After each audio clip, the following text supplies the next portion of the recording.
Hello, Kin 610ers. Thank you so much for your interaction on the PEDro versus JODAD discussion board. It was killing me not to go in and correct you guys or add to your discussion board posts, but I intentionally did that because I really wanted to see whether or not you really understood how to apply mainly the PEDro scale.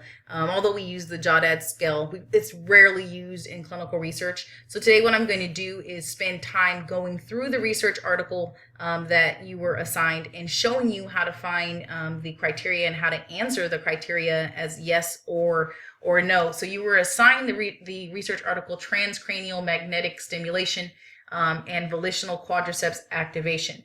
And you were asked to use the PEDro scale to score this research article.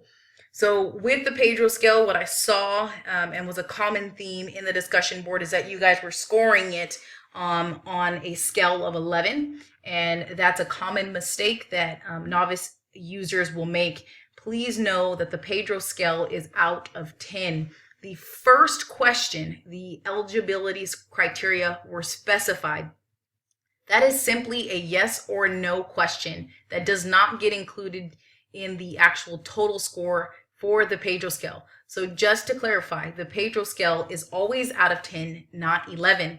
One of the biggest things about criteria number 1, right, eligibility criteria specified, is that if they don't mention either inclusion and or exclusion criteria, then the answer is no, and you stop scoring that research article. That's why eligibility criteria is not specified or is not included in your total score. So the first thing that we need to do is look, do the researchers tell us whether or not they had a list of criteria that they were using to screen in or screen out patients for the study?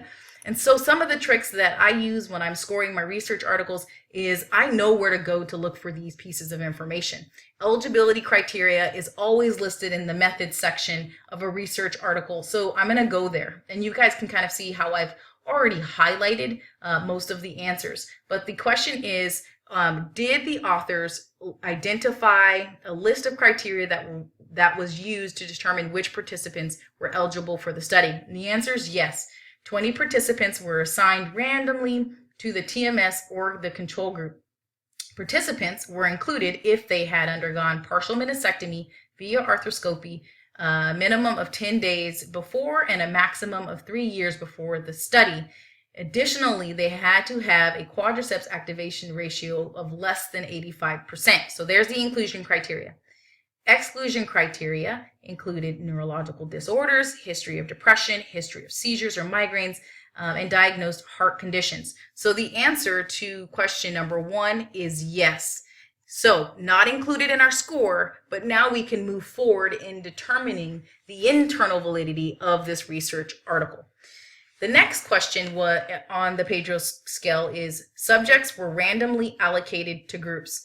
And then again, a yes is awarded if the report states that the subject distribution was random, right? Well, if you remember me reading just a moment ago, 20 subjects were assigned randomly, okay? So in this case, we stop reading there and we say yes to question number 2 on the PEDro scale. The subjects were randomly assigned to their different groups. In this case, it was either the TMS group or the control group, but they were randomly assigned. So for right now, our score on the PEDro scale is a 1 out of 10. As we continue down on the questions for the PEDro scale, question number 3 asks whether or not allocation was concealed. A yes is awarded for the criterion if the person who determines subject eligibility is unaware to which group the subject is assigned. So again, we have to look in the methods section somewhere.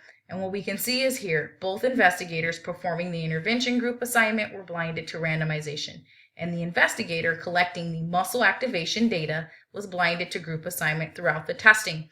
And while that probably isn't straightforward, remember the patients had to have a central activation ratio of at least 85%. So this investigator is the one that would be taking that baseline measurement and would screen them in or screen them out. So again, number 3 would be yes. So for right now, we're at 2 out of 10 on the PEDro scale. For number 4, the question is the groups were similar at baseline regarding most important prognostic indicators. And there is a massive list of what those prognostic indicators could be.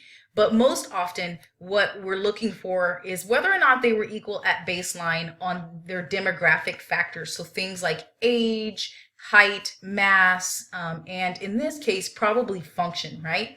So when we look at this research article, we look at transcranial magnetic stimulation on the top row. We're looking at control group on the bottom row. We can see that the groups were way equal in terms of their average age. Equal in terms of their height, so everybody see that, and equal in terms of their mass. And so across the board, if you look even at function, they were equal on this subscale. And so yes, the answer to question number 4 is that the groups were similar at baseline regarding the most important prognostic factors. Now, some of you might be saying at this point in time, okay, well, what about the outcome measures? Well, we can look at those too in the results table, and we will also see that at baseline, so if we're here and we're truly looking at baseline values, so it would be this row here, we could see that if we compared the groups, they were relatively equal at baseline on their central activation ratio and their maximal voluntary isometric contraction, or their MVIC. And so the answer to question number 4 is also a yes. So right now we have a 3 out of 10. So for number 5, there was blinding of all subjects. Number 6, there was blinding of all therapists. And then last but not least, number 7, there was blinding of all assessors. One thing that really gets like notability with the PEDro scale is that it really assigns 3, not 1, but 3 different blinding questions. And that's kind of why I like it, because it really holds the researchers accountable to blinding and reducing bias in the research study. However, it is 3 points, and you have to look at those 3 points independently. And so the first one is number 5. There was blinding of all subjects. If you say yes, what you were saying is that the subjects were unaware of which group they were in. So what we can kind of do is go back up into the methods section. And what we can do is kind of look at whether or not the patients were blinded. So we know for a fact that the investigators were blinded, okay? Those that were performing the intervention. So in other words, there was blinding of the therapist. There was blinding of the person collecting the muscle activation data. So number 7, there was blinding of the assessors. So far we have yes to number 6, yes to number 7, right? But nowhere in their methods, at least I read this a few times, did they say the subjects were blinded. And the reason for that is because the transcranial magnetic electrical stimulation, as the name implies, is delivering an electrical shock to the patient. That patient's going to feel it. So there really isn't a way for the treatment group to not know that they're in the control group. In other words, you cannot blind your subjects.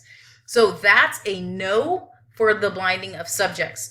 And then a yes for number 6 and a yes for number 7. The therapists and the assessors were both blinded to the group allocation. So right now we are at a 5 out of 10. And we're missing 1 score, which would be a no on question number 5, blinding of the subjects. So as we move down, now we're kind of getting into dropouts and statistical design. So number 8, measurements of at least one key outcome were obtained from more than 85% of the subjects collected in the actual groups. And this one was kind of hard for me to kind of parcel out in this research article because it was very hard to find out how many subjects were actually in each group. But what I did is I went up to the abstract because sometimes the abstract can be just as awesome. And I looked at the patient and participant groups section. And what I saw is that there were 7 men and 4 women in the TMS group. And then when I went down to the control group, there were 7 men and 2 women for a total of 11 in the TMS group and a total of 9 in the control group. So we had a total of 20 patients. From there, what we want to do is we kind of want to look through the results and we want to see if they talk about dropouts at all. In other words, were there any patients who couldn't make it or finish participating in the study once the study started? When you look through the results, they don't mention anything about dropouts. So you have to make a major assumption that there were no dropouts in the actual study. Otherwise, usually the author will report that. So measurements of at least one key outcome were obtained for more than 85% of the subjects initially allocated to the groups. The answer, you guys, is yes, right? We see the results being reported here in terms of means and standard deviations. And the assumption, again, is that all of these results, these averages include, in this case, the 11 subjects and the 9 subjects in this particular group. So the answer to question number 8 is yes. And so that gives us 7 on our PEDro scale so far. So we've got no on question 5 and yes on everything so far. So for number 9, all subjects for whom outcome measures were available received the treatment or control condition as allocated, which we're going to say happened because there is no reporting of dropouts. And then where this was not the case, so in other words, if a patient dropped out, data for at least one key outcome were analyzed by an intention to treat. So I'm hoping maybe you learned this in Kin 605. When you have a large study that really takes a lot of time, in other words, months of repeated follow-ups, sometimes you tend to lose a lot of those subjects. And then so when that happens, what you tend to see is that subjects will drop out at different points in time of the study. And what the researchers will do is they will carry that last data point that they have over to the subsequent follow-up periods. That's called an intention to treat analysis. In other words, we assume that that patient wouldn't get any better or any worse during the next follow-up visits. Again, this is going to be a yes because we don't know that there were any dropouts because the researchers didn't report it. So the assumption is that these outcome measures are truly reflective of the 11 patients that were included in the transcranial magnetic stimulation group and of the 9 that were included in the control group. And again, I got that information from the abstract here. And so last but not least, and sometimes a bit frustrating, is question number 10. The results of between group statistical comparisons are reported for at least one key outcome. So in other words, did they compare central activation ratio between the transcranial magnetic stimulation group and the control group? Did they compare maximum voluntary isometric contraction between the TMS group and the control group? And the answer is yes, and they actually made it relatively easy for us to find. A lot of times what I find in novice users of the PEDro scale is they'll go into the results section and they'll start reading the results and they'll start like trying to figure it out. And the reality is the authors lay it out for us here in this table. No differences were found in primary and secondary outcome measures between the groups, right? That was pretty simple. I didn't need to read the entire results section to figure out the answer to number 10. So the answer to number 10 is yes.